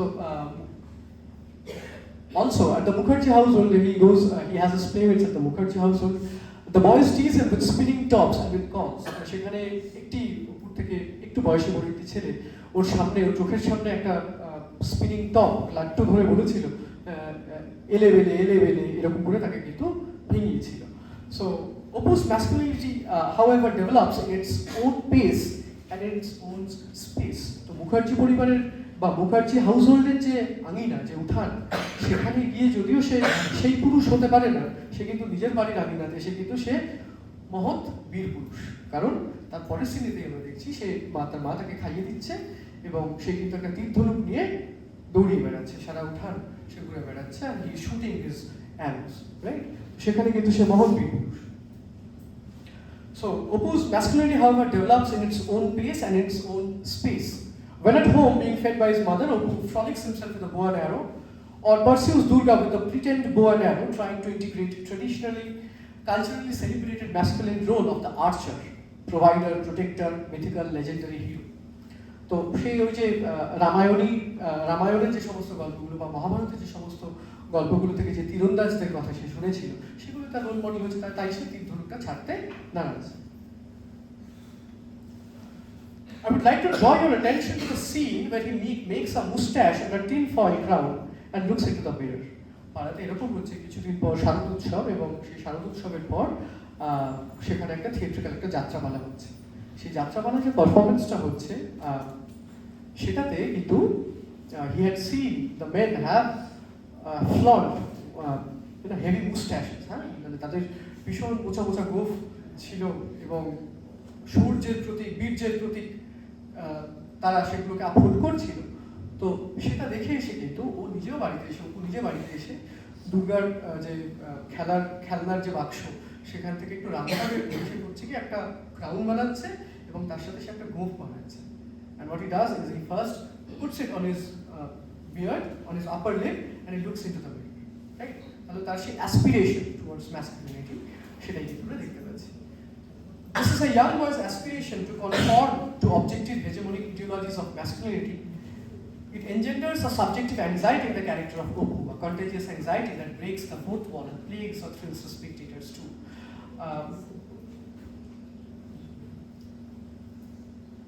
There are two instances where he encounters death up close. One is Indir Pishi's death and Durga's death. These two deaths leave a mark on his psyche and molds his subjectivity. We see the playful Opu humbled into calm introversion, responsibility and self-sufficiency by the coarseness of mortality. এই যে দুটো মৃত্যু সে চোখের সামনে দেখছে, এক হলো ইন্দির পিসির মৃত্যু এবং আরেকটা দুর্গার, তারপর কিন্তু সে সম্পূর্ণ বদলে যাচ্ছে। তার মধ্যে যে ছেলে মানুষটা ছিল কোথাও একটা যেন রাতারাতি একটু বড় হয়ে যাচ্ছে, সে ভীষণ শান্ত হয়ে যাচ্ছে, নিজের মনে মনে থাকছে, কথা কম বলছে। and we also see he becomes a responsible man. তো দুর্গার মৃত্যুর পর, আমরা দুর্গার মৃত্যুর আগে বা দুর্গা যখন তাকে সবসময় আগলে রাখতো, বুকে আগলে রাখতো, আমরা দেখেছি যে দুর্গাই কিন্তু তার চুল আছড়ে দিত, সর্বজয়া তাকে খাইয়ে দিচ্ছে। কিন্তু দুর্গার মৃত্যুর পর আমরা দেখছি একটা সিকোয়েন্স যেখানে অপু কিন্তু নিজেরই দাঁত মাজবার পর সে স্নান করছে এবং নিজের গা ধুচ্ছে এবং এসে নিজেই ড্রেস করছে, নিজেই খাচ্ছে, নিজেই চুল আঁচড়াচ্ছে। এই যে সেলফ সাফিসিয়েন্সিটা তার মধ্যে এসে গিয়েছে। After the storm had passed, the scene sequence where he brushes his own hair, bathes and wipes himself, dresses and wraps the shawl around himself to fetch kerosene. এবং শুধুমাত্র তাই নয়, আমরা দেখছি যে সে স্নান করবার পর যখন জামা কাপড় পরছে তারপর সে একটা শাল জড়িয়ে নিচ্ছে নিজের গায়েতে এবং সে একটা তেলের কুপি আমরা যেটাকে বলি বা কেরোসিন তেলের একটা জার্কিন বা একটা বোতল সে উঠিয়ে নিয়ে যাচ্ছে to face some kerosene oil. এটুকু মাথায় রাখতে হবে, সেই সময় গ্রাম্য বাংলায় কিন্তু সেটা একটা নেসেসিটি ছিল। তো সে এই যে নিডস অফ দ্য হাউসহোল্ড এগুলোর ব্যাপারে যে সে নতুনভাবে অবগত হচ্ছে, that shows that he is gradually transitioning towards his masculine self বা his masculine initiation has already started. He looks at the sky, remembers to take his umbrella. সে ছাতাটা ভুলে এসেছিল, আকাশের দিকে তাকায় এবং আবারও এসে ঘরেতে ঢুকে সে কিন্তু ছাতাটা নেয় এবং খুব সিম্বলিক্যালি সে একটা দরজা দিয়ে প্রবেশ করলেও অন্য একটি দরজা দিয়ে প্রবেশ করছে, which means the man that enters into the household is not the same man that comes out, right? He is a changed man.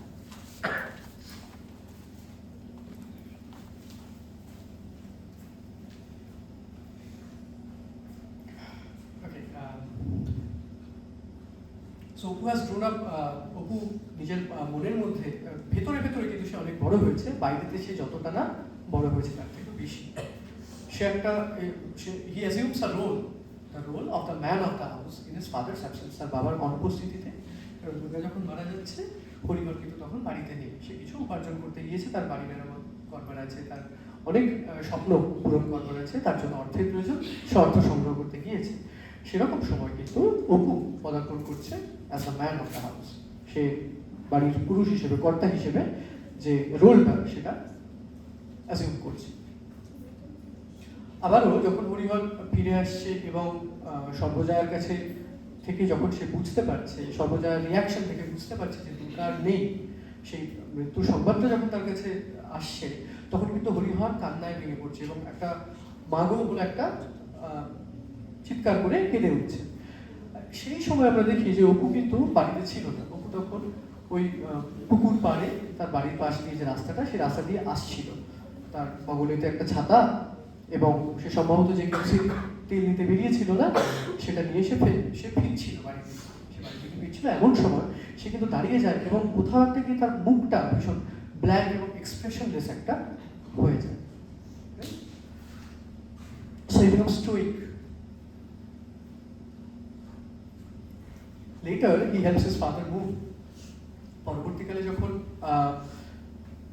ঋণগ্রস্ত হয়ে হরিহর এবং তার সপরিবার তারা যখন কাশীর উদ্দেশ্যে রওনা হয়, তখন ঝড়েতে তাদের বাড়ি নষ্ট হয়েছে, ভেঙে চলে গিয়েছে, এবং সেই সময় সেই রুইন্সের মধ্যে থেকে কিন্তু টুনুর যে নেকলেস সেটা খুঁজে পাচ্ছে ও, এবং টুনুর যে পুঁতির মালা সেটাকে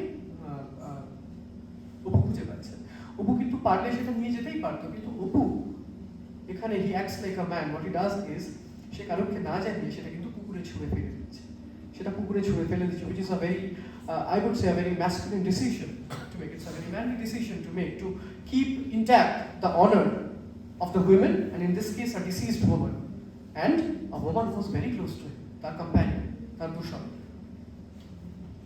So I read the gesture also as আমার এরকমও মনে হয়েছে যে সেটা একটা তার যে ইমোশনাল অ্যাঙ্গুইশ, যে দিদির মৃত্যুর পর যে তার যে কষ্ট, যে দুঃখ, চাপা বেদনা, সেই বেদনার যে ইমোশনগুলো সেটার থেকে সে ডিট্যাচ হওয়ার জন্য, সেটা সে কেটে বাদ দিতে চেষ্টা করেছে এই অ্যাকশনের মধ্যে দিয়ে বলে আমার মনে হয়েছে। এরপর যখন তারা কাশীর উদ্দেশ্যে রওনা দেয়, তখন কিন্তু যে অ্যাংজাইটি, যে অনিশ্চয়তা আমরা দেখি হরিহরের চোখে বা সর্বজয়ার চোখে, তার কিছুটা আভাস কিন্তু আমরা অপুর চোখেও দেখতে পাই। And that transition, that movement from Nishchindapur to Varanasi to Benares is কোথাও একটা গিয়ে a movement towards his manhood, again symbolically.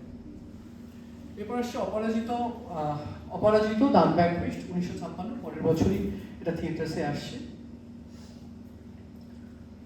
আমি এটাকে কানেক্ট করবার চেষ্টা করেছি, যে কারণে বলেছি দ্য ট্রেন ফ্রম নিশ্চিন্দিপুর থেকে যে ট্রেনটা রওনা দিয়েছিল সেটা বারাণসীতে এসে থামছে। And Opu is introduced to a broader cultural plurality. সেখানে একটা বাস্টলিং একটা সিটি, সেখানে ভীষণ রকম অ্যাক্টিভিটি রয়েছে। চারিপাশে দেখা যায় সে বেনারসের যে গলিগুলির মধ্যে সে অনেক বন্ধু পেয়েছে, ছাত্রভঙ্গ পেয়েছে, তাদের সাথে খেলাধুলা করছে। তারই মধ্যে একজন শঙ্কু, যার থেকে সে ইংরেজি শিখেছে। But Opu's world opens up to the realities of the bioscope.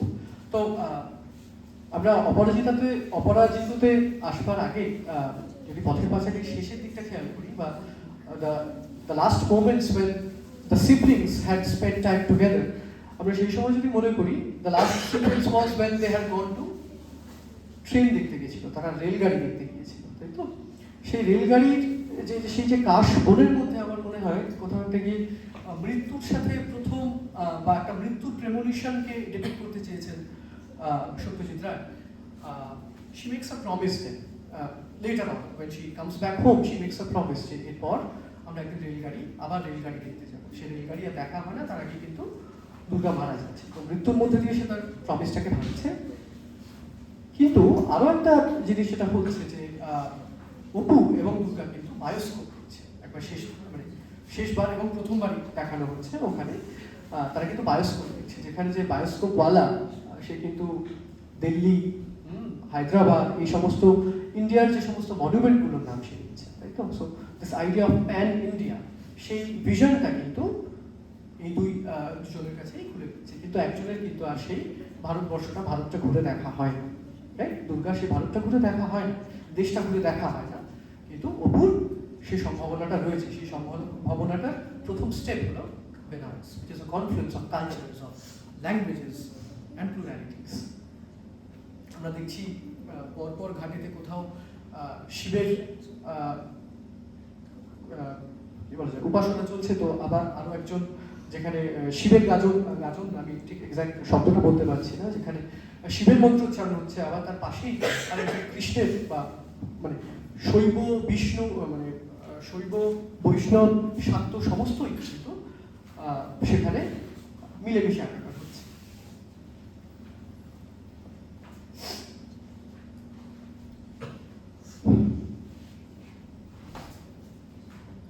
traditional roots that Horihar passes on to Opu is not entirely lost in the old city of Varanasi. এই বারাণসীতে গিয়েও কিন্তু তার যে ট্র্যাডিশনাল রুটস, এই যে tradition বা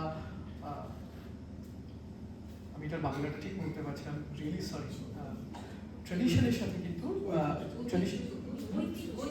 ঐতিহ্য, সেই ঐতিহ্যের যে শেকড় সেটা থেকে কিন্তু একেবারে বিচ্ছিন্ন হতে পারছে না অপু, কারণ বারাণসীতে এসেও কিন্তু কিছুটা সেই রুটসগুলো রয়ে যাচ্ছে।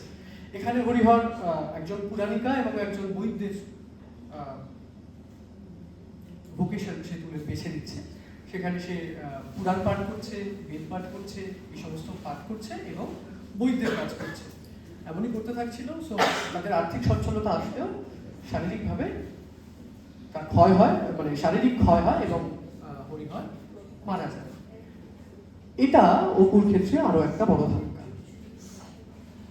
অপু তার ট্র্যাডিশনাল রুটসের থেকে পার্শিয়ালি কিন্তু সিভার্ট হয়েছিল। তার বাবার মৃত্যু দিয়ে কিন্তু তার এই ঐতিহ্যের সাথে যে ঐতিহ্যের যে শেকড় তার সাথে তার থেকে একেবারে বিচ্ছিন্ন হতে পারছে না। কারণ মা এবং সন্তান সর্বজয় এবং অপু তারা কিন্তু বাধ্য হচ্ছে আবার মনসা পোতাতে আসতে, মনসা পোতা গ্রামেতে আসছে। সো অপু সেখানে পুরো পৌরোহিত্যের কাজ নিচ্ছে বা কাজ শিখছে এবং সে সকালবেলা পৌরোহিত্যের কাজ বা দায়িত্বগুলো সম্পন্ন করে সে আবার স্কুলেতে যাচ্ছে, তাই তো? তো that is again no mean task, and his mother until he pursues, কারণ তার মায়ের দায়িত্ব, মায়ের খরচ এবং নিজের খরচ চালাবার তার দায়িত্ব ছিল। তো সেগুলোর কারণে সে যেমন একদিকে উপার্জন করছে, পৌরোহিত্য করছে, আবার অন্যদিকে কিন্তু সে ওয়েস্টার্ন এডুকেশন বা শিক্ষায় শিক্ষিত হচ্ছে। অপুর একদিকে বাধ্য তার ট্র্যাডিশনের কাছে ফিরে যেতে, আবার তার চোখটা বা তার মনটা কিন্তু সেই ভবিষ্যতের দিকে রয়েছে, মডার্নিটির দিকে রয়েছে। কিন্তু এই যে বারংবার ফিরে যাওয়া এবং ফিরে আসা, এই যে ভ্যাসিলেশন, এটাই সেই অ্যাংজাইটির কথা আমি কিছু আগে বলছিলাম। The desire to subjectively experience a kind of manhood and the difficulty or impossibility of that in the context of a dominating masculine ideology.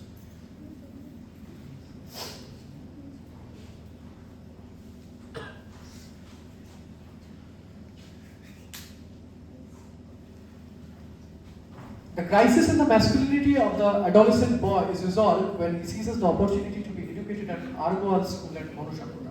মনসাপোতার আরগোয়াল স্কুলে হেডমাস্টার মশাই কিন্তু তাকে কৃতি ছাত্র হিসেবে চিহ্নিত করছেন এবং সেখান থেকে অপু কলকাতায় কলেজিয়েট এডুকেশনের জন্য ইন্টারমিডিয়েট পড়তে সে কলকাতায় যাচ্ছে, কলকাতার সিটি কলেজে সে পড়াশোনা করছে। The crisis in Opu's masculinity is posed through his having to reconcile traditional objective masculine obligations with personal subjective aspirations. এদিকে তার ইচ্ছে শহরেতেই পড়াশোনা করবার, শহরটা ঘুরে দেখবার, কিন্তু বারে কিন্তু তাকে ওই ট্রেনে করে মনসাপোতায় ফিরে যেতে হচ্ছে, কারণ তার মা সেখানে আছে। কিন্তু আমরা দেখছি গ্র্যাজুয়ালি সে কিন্তু মনসাপোতার প্রতি যে টানটা সেটা কিন্তু হারিয়ে ফেলছে এবং সেখান থেকেই সে তার মায়ের থেকে অনেক বেশি বিচ্ছিন্ন হয়ে পড়ছে আস্তে আস্তে।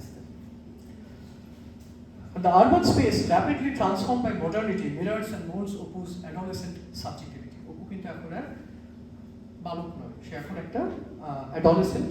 He's 17 now, 17 বছর বয়স। In his search for purpose, Apurva Roy aspires towards, he alienates himself not only from his father's profession and traditional roots, but also from his mother who dies alone and abandoned by his son. সর্বজয় কিন্তু একাই মারা যাচ্ছে মনসাপোতা গ্রামে, অপু তার সেখানে থাকতে পারছে না সেই সময়।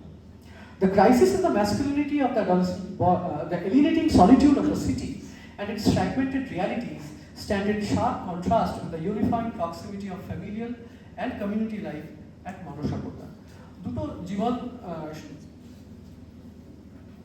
লাইফস্টাইলের মধ্যে আমরা ডিফারেন্স দেখতে পাচ্ছি, one at Mansapota and the other at Kolkata. কলকাতাতে যখন সর্বজয় জিজ্ঞেস করছে অপুকে যে হ্যাঁ কলকাতাতে কি কি দেখলি, অপু কিন্তু অনেক কিছু বলতে পারছে না, just names of your monuments, right? সে ভিক্টোরিয়া মেমোরিয়ালের কথা বলছে, আলিপুর চিড়িয়াখানা দেখলাম, বা এরকম সে কিছু ফ্র্যাগমেন্টেড ছবি দিচ্ছে। কিন্তু সেই জায়গায় আমরা যদি মনসভ্যতার ক্ষেত্রে দেখি, মনসভ্যতার যে জীবন অপুর, সেটা কিন্তু অনেক বেশি কন্টিনিউয়াস, এবং সেটা কোথাও একটা গিয়ে সে নিশ্চিন্দিপুরের কাটানো জীবনের সাথে একটা প্যারালাল আমরা খুঁজে পাচ্ছি। সেখানে পরিবার আছে, সেখানে কমিউনিটি বেসড একটা লাইফ সে পেয়েছে। With Sarboja's death, Opu stands alone in the city, a boy of 17 turned man. He is still a boy, 17, not yet a man. But then again, he has become a man through his responsibilities and through his aspirations. Western scientific education ushers in progress and emancipation for Opu. Liberal progressive education lay before him the world that the globe from the headmaster at Arbonne School had symbolically tempted him with. Arbonne School এর headmaster মশাই তাকে একটা globe দিয়েছিলেন, বলেছিলেন এটাই পৃথিবী, এবং অপু সেটা কিন্তু খুব সানন্দে তার মায়ের কাছে নিয়ে এসে বলেছিল, মা জানো এখানে দেখো দেখো এইখানে কলকাতা, বলে সে দেখাবার চেষ্টা করেছে যে মানচিত্র সেই গ্লোবের মধ্যে কলকাতা কোথায়।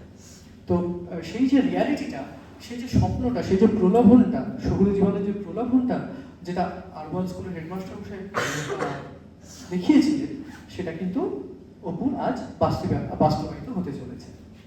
এবং gradually he situates himself in Calcutta, ছিন্নমূল হয়ে গিয়ে সে আবার কলকাতাতে স্থায়ীভাবে বসবাস করবার চেষ্টা করে বা মুভ করে যাওয়ার চেষ্টা করে। The film clauses with a barefoot Apu.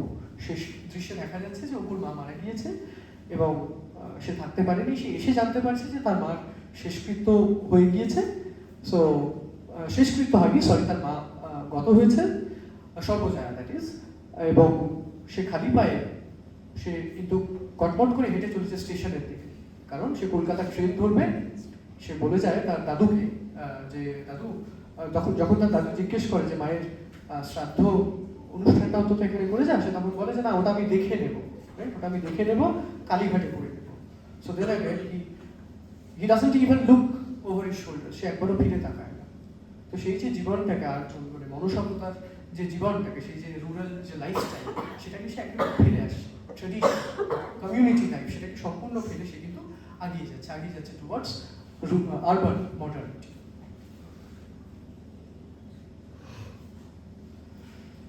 এবং eventually the lyricism of simple flute, আরবাসিক যে সুর, যেটা আমরা পথের পাঁচালীতে দেখতে পেয়েছিলাম, সেটা কোথাও একটা গিয়ে নিভে গিয়ে কলকাতার ক্যাকোফোন সেটা দিয়ে কিন্তু রিপ্লেসড হচ্ছে। এবং সর্বজয়া যখন তার জ্বরের ঘুরে সে যখন সন্ধ্যেবেলা তার মনে হলো হ্যালুসিনেট করছে যে অপু বোধহয় তাকে মা বলে ডাকলো, সে যখন বাইরে পথ চাইতে গেল, তখন একটা খুব সুন্দর সিকোয়েন্স কিন্তু সত্যজিৎ দেখাচ্ছেন, ওই অন্ধকারের মধ্যে জোনাকিগুলো ঘোরাফেরা করছে। সেই যে দৃশ্যটা, কোথাও থেকে সেই জোনাকিগুলো হারিয়ে যাচ্ছে এবং অপুর জীবন থেকে, এবং অপুর চোখ মানে বৈদ্যুতিন আলোয় কিন্তু ঝলমল করে উঠছে। Satyajit Ray's deliberate usage of such audiovisual and synesthetic tropes, in my humble opinion. তো সেটা মডার্নিটিটাকে দেখাতে গিয়ে কিন্তু তিনি এগুলো এই দৃশ্যগুলো ডেলিবারেটলি ফিল্ম করেছেন। Next we come to Opur Samsar, The World of Opu, 1959. The boy Opu in Pother Pachali, who holds a pretense moustache in front of a boy, has grown into the adolescent young boy Opu with a giant beard in Aparajito. অপরাজিততে আমরা একটা similar একটা scene পাচ্ছি, যেখানে দেখতে পাচ্ছি, যেখানে চিলেকোঠার একটা ভাড়াটে ঘরে সে কিন্তু অপূর্ব রয়, সে করছে কি, সে শেভ করছে, রাইট? সে শেভ করছে। একটা সময় সে একটা মুস্টাচ ধরে দেখবার চেষ্টা করেছে তাকে কেমন মানায় পুরুষ হিসেবে, কিন্তু এখন দেখা যাচ্ছে তার he is very uncared, right? গোপদারি তার বড় হয়েছে, আর he is trying to shave, এবং তার কিছুক্ষণ পরে আমরা দেখতে পাচ্ছি যে তার কিন্তু আর্থিক অবস্থা খুবই খারাপ, সে 3 মাসের ভাড়া দিতে পারেনি, এবং যে বাড়িওয়ালা সে তাকে টাকাটা দিচ্ছে, and yet he is very carefree, right?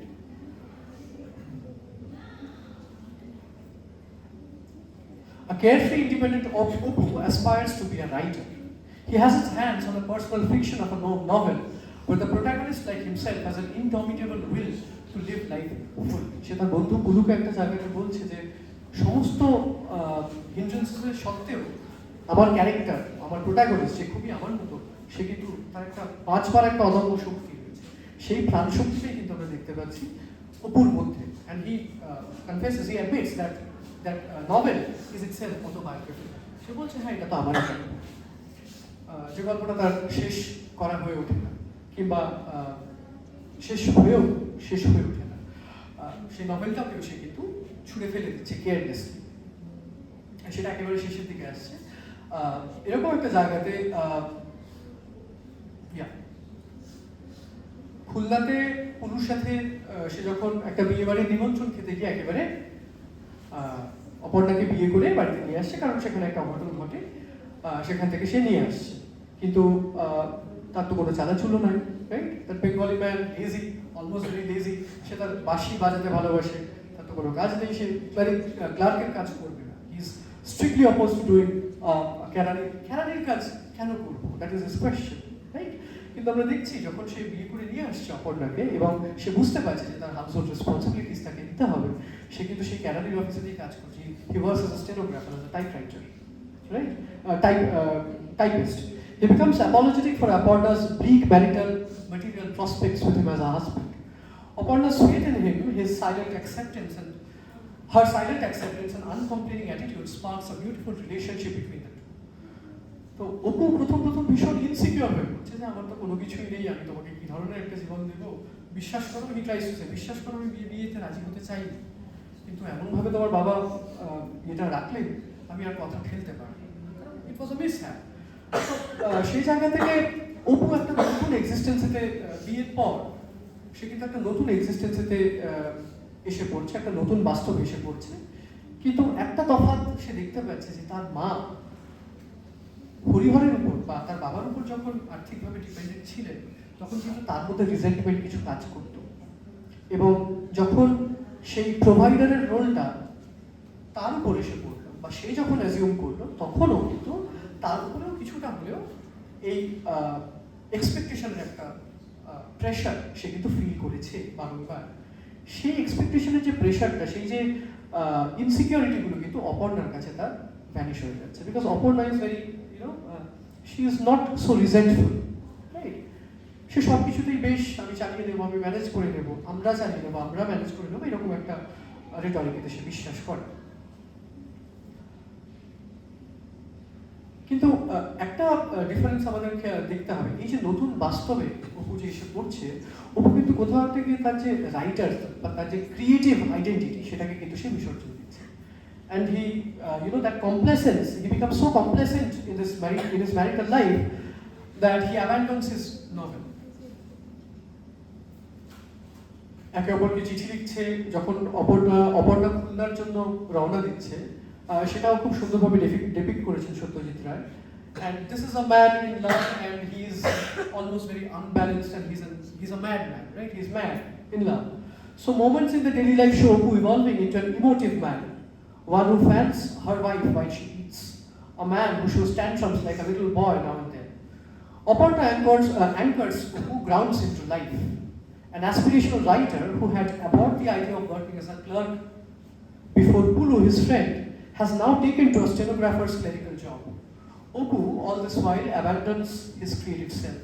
At the peak of complacency, Opu declares how Aparna means much more to him than his passion for writing and his intentions to dedicate the autobiographical novel to her. He says, একটা জায়গাতে সে বলছে, তুমি জানো তো, তুমি আমার কাছে অনেক বেশি কিছু, এমনকি আমার সব থেকে বড় প্রেম যেটা, সেটা হলো লেখা, রাইটিং, প্যাশনেট অ্যাবাউট দ্যাট, তার থেকেও বেশি মিনিংফুল তোমার আমার সম্পর্ক, এবং আমি ভেবেছি এই যে উপন্যাসটা লিখছি আমি এটা তোমাকে উৎসর্গ করব।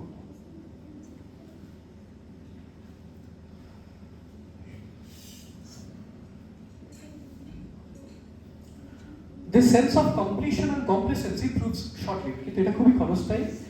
When he receives the news of Aparna's death during childbirth at Khulna, this presents yet another tragedy, his greatest tragedy that fosters yet another crisis of his masculine subjectivity.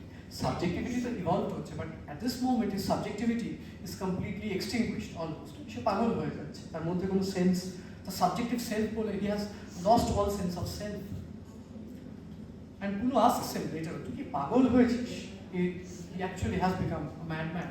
He tries to rediscover himself in the wilderness. He bone jangole সমুদ্র উপকূলে ঘুরে বেড়াচ্ছে. He tries to discover himself, but driven by the hunger of his flesh and his soul, তাকে তার আত্মার খিদে এবং তার শরীরের খিদে রক্ত মাংসের মানুষ তো পেটের যে খিদে, সেই দুটো খিদেই তাকে তাড়া করে বেড়াচ্ছে।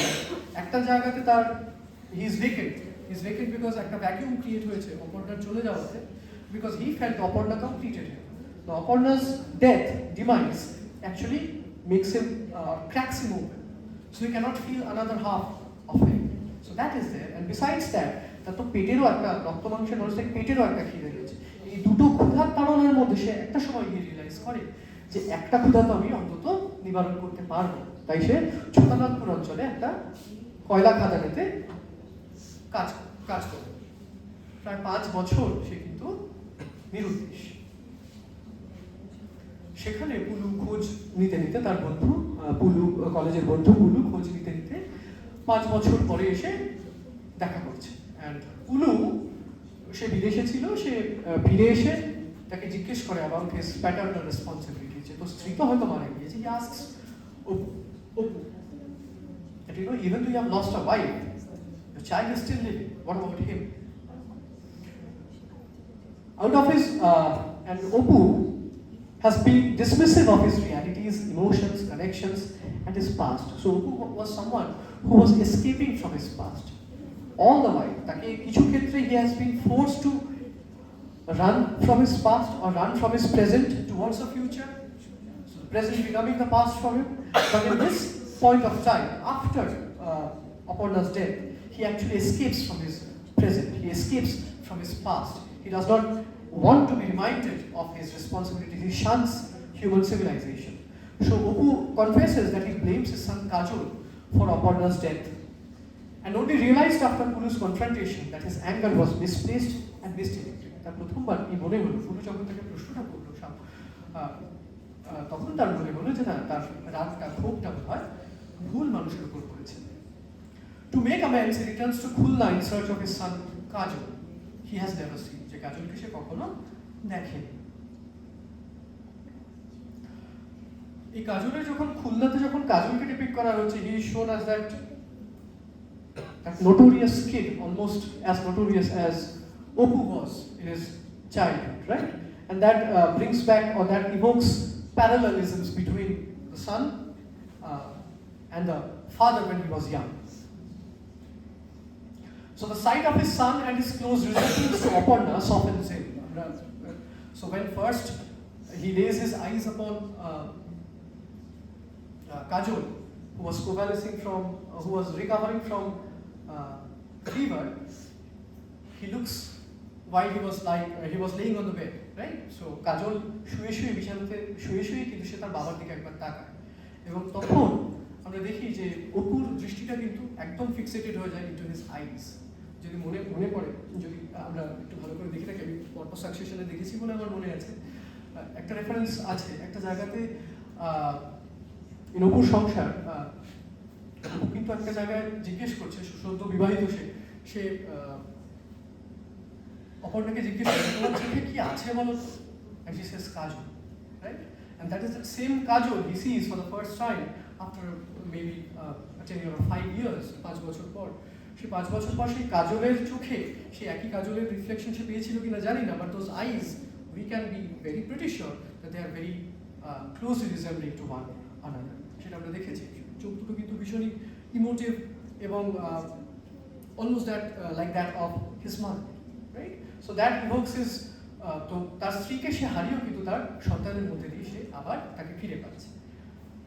It was in the end that he realized, okay, so the sight of his son and his close resemblance to Aparna softens him and rekindles his subjectivity. তার যে সেন্স অফ সেলফ যেটা হারিয়ে গিয়েছিল, সে যে পাগল হয়ে গিয়েছিল, সেটা আস্তে আস্তে সে ফিরে পাচ্ছে। The repressed feelings are purged of the dross and he tries hard to connect with Kajol. It was in the end that he realizes Kajol longs for his father. কারণ কাজল সে যখন অপু যখন হাল ছেড়ে ফিরে আসছে খুলনা থেকে কলকাতার উদ্দেশ্যে, সে আবার ফিরে আসছে, তখন দেখছে কাজল তাকে ফলো করছে, রাইট? এবং কাজল তাকে জিজ্ঞেস করে তুমি কি কলকাতা যাচ্ছ, আমার বাবার কাছে নিয়ে যাবে? So that is the moment he realizes that Kajol longs for his father and he feels abandoned by him. আমার বাবা আমাকে ছেড়ে যাবে না তো? That was a kind of question that he had, because he had never known his father, and when he knew him not as a father but as a stranger, তাই তো সেই স্ট্রেঞ্জার যে স্টেটাস সেটাকে বদলাতেই কিন্তু তাই অপু ঠিক করে যে না আমার বাবা বলে বাবার হিসেবে দাবি করবার যে এটা কি বলা যায় যে রাইটটা সেটা আমি হারিয়েছি, সেই অধিকারটা আমি বোধহয় হারিয়েছি, বিকজ দীর্ঘ 5 বছর আমি আমার সন্তানের কাছে আমি আসিনি। So because I've come for this first time and because he's afraid of his father, let me be his friend. তাই সে বলে আমি তোমার বন্ধু, right? And that বন্ধুত্ব, that connection actually promises their unification towards the end. The little boy Kajol, his own son. Okay, so when Kajol trusts Opu to help him meet his father at Kolkata, Opu introduces himself not as his father but as his friend. The little boy Kajol, his own son, revives the wounded masculinity in Opu. Hope and reconnection end the film with an open-ended non-finitude. আমরা দেখছি যে হরাইজনের দিকে কিন্তু বাবা ছেলেকে কাঁধে নিয়ে হেঁটে যাচ্ছে, তো সেখানে একটা শেষ হয়েও না শেষ হওয়ার একটা সম্ভাবনা রয়েছে বা একটা ওপেন এন্ডিং রয়েছে। The non-finitude of the trilogy I read as a deliberate suggestion at the nature of possibilities and alteration of subjectivities in mankind. Subjectivity evolve করছে, subjectivity হারিয়ে যাচ্ছে, সেন্স অফ সেলফ হারিয়ে যাচ্ছে, আবার সেটা খুঁজে পাওয়া যাচ্ছে। কারোর ক্ষেত্রে সেটা আস্তে আস্তে অপুর ক্ষেত্রে বা কাজলের ক্ষেত্রে সেটা আস্তে আস্তে ইভলভ করছে বা এনজেন্ডার করছে। So this is how I have looked at Shuddhi Chai's Opu's trilogy. Thank you.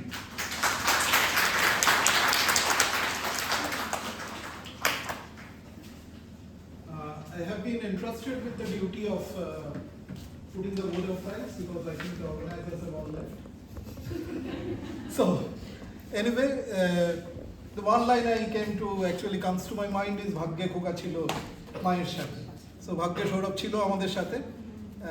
So, thank you Shourabh for this erudite performance, and Shourabh actually went into the theory about masculinity, how it derives.